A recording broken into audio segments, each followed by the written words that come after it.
Hi friends, welcome back to G K kitchen YouTube channel. ಇವತ್ತು ಸಾಯಂಕಾಲ ತುಂಬಾ ಮಳೆ ಬರ್ತಾಯಿತ್ತು ನಮ್ಮ ಮನೆ ಹತ್ರ. ಅದಕ್ಕೋಸ್ಕರ ನಾನು ನೈಟ್ ಏನಪ್ಪ ಮಾಡೋದು ಅಡುಗೆ ಅಂದ್ಕೊಂಡೆ. ಆವಾಗ ಅಯ್ಯೋ ಬಿಸಿ ಬಿಸಿ ಚಪಾತಿ ಆದರೂ ಮಾಡ್ಬೋದು ಅಂತ ಚಪಾತಿ ಕಲಸಿಟ್ಬಿಟ್ಟೆ. ಆಮೇಲೆ ಮೆಂತ್ಯ ಸೊಪ್ಪೆಲ್ಲ ಬಿಡಿಸಿಟ್ಕೊಂಡಿದ್ದೆ. ಅದನ್ನೆಲ್ಲ ಸ್ವಲ್ಪ ನೀರೆಲ್ಲ ನೀಟಾಗಿ ತೊಳೆದು ಕಡ್ಡಿಯೆಲ್ಲ ಹಾಕ್ಕೊಳ್ಳೋಕೆ ಹೋಗ್ಬಾರ್ದು, ಸ್ವಲ್ಪ ಚೆನ್ನಾಗಿ ಬರೋದಿಲ್ಲ. ಸಾಂಬಾರು ಆದರೆ ಕಡ್ಡಿಯಲ್ಲಿ ಹಾಕ್ಕೊಂಡ್ರೆ ಚೆನ್ನಾಗಿರುತ್ತೆ. ಆಮೇಲೆ ಒಂದು 3 ಆಲೂಗೆಡ್ಡೆ, ಒಂದು 3 ಈರುಳ್ಳಿ ತೊಗೊಂಡೆ.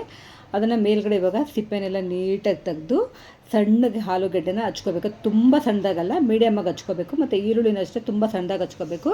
ಮೆಂತ್ಯ ಸೊಪ್ಪು ತೊಳೆದಿಕ್ಕಿರೋದನ್ನ ಸಣ್ಣದಾಗಿ ಹಚ್ಕೋಬೇಕು. ಅದನ್ನು ಒಂದು ಅಗಲವಾಗಿರೋದು ಬಾಣಲೆ ಆಗಲಿ ಪಾನ್ ಆಗಲಿ ಇಟ್ಬಿಟ್ಟು ನಮಗೆ ಸ್ವಲ್ಪ ಎಣ್ಣೆ, ಇದು ಪಲ್ಯಕ್ಕೆಲ್ಲ ಸ್ವಲ್ಪ ಎಣ್ಣೆ ಚೆನ್ನಾಗಿ ಹಾಕ್ಕೊಂಡ್ರೆ ಪಲ್ಯ ಚೆನ್ನಾಗಿ ಬರುತ್ತೆ.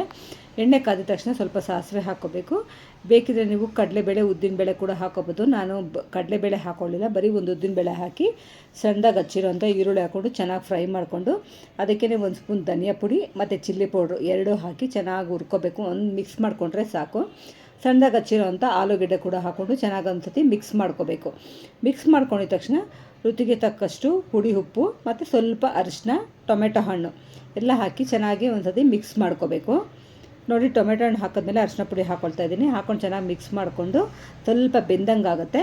ಎಣ್ಣೆ ಎಲ್ಲ ಬಿಟ್ಕೊಂಡ್ಮೇಲೆ ಇವಾಗ ತೊಳೆದು ಹಚ್ಚಿ ಇಟ್ಟಿರೋ ಅಂಥ ಮೆಂತ್ಯ ಸೊಪ್ಪು ಹಾಕ್ಕೊಂಡ್ರೆ ಸೂಪರಾಗಿರೋ ಪಲ್ಯ ರೆಡಿ ಆಗುತ್ತೆ. ಇದನ್ನು ಸಣ್ಣದಾಗಿ ನಾವು ಲೋ ಫ್ಲೇಮ್ ಮಾಡಿ ಒಂದು ಪ್ಲೇಟ್ ಮುಚ್ಚಿಟ್ಬಿಟ್ರೆ ಅದೇ ಹದವಾಗಿ ಬೇಯುತ್ತೆ. ಆವಾಗವಾಗ ಒಂದು ಸತಿ ಮಿಕ್ಸ್ ಮಾಡಿಕೊಂಡ್ರೆ ಸಾಕು.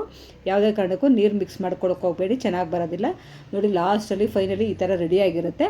ಇದಕ್ಕೆ ಬಿಸಿ ಬಿಸಿ ಚಪಾತಿ ಮತ್ತು ನಾನು ಒಂದು ಮಾವಿನಕಾಯಿ ಹಣ್ಣನ್ನು ತೆಗೆದು ಅದಕ್ಕೆ ಸ್ವಲ್ಪ ಸಕ್ಕರೆ, ಏಲಕ್ಕಿ ಪುಡಿ, ಕಾಯಿ ತುರಿ ಎಲ್ಲ ಹಾಕ್ಕೊಂಡು ಮಿಕ್ಸ್ ಮಾಡ್ಕೊಂಡಿದ್ದೆ. ಎರಡೂ ತುಂಬ ಚೆನ್ನಾಗಿರುತ್ತೆ. ನೋಡಿ, ಯಾರ್ಯಾರು ಫಸ್ಟ್ ಟೈಮ್ ವೀಡಿಯೋ ನೋಡ್ತಿದ್ದಾರೆ ಪ್ಲೀಸ್ ಸಬ್ಸ್ಕ್ರೈಬ್ ಮಾಡ್ಕೊಳ್ಳಿ. ನಿಮಗೂ ವಿಡಿಯೋ ಇಷ್ಟವಾದಲ್ಲಿ ಲೈಕ್ ಮಾಡಿ, ಶೇರ್ ಮಾಡಿ, ಸಬ್ಸ್ಕ್ರೈಬ್ ಮಾಡಿ.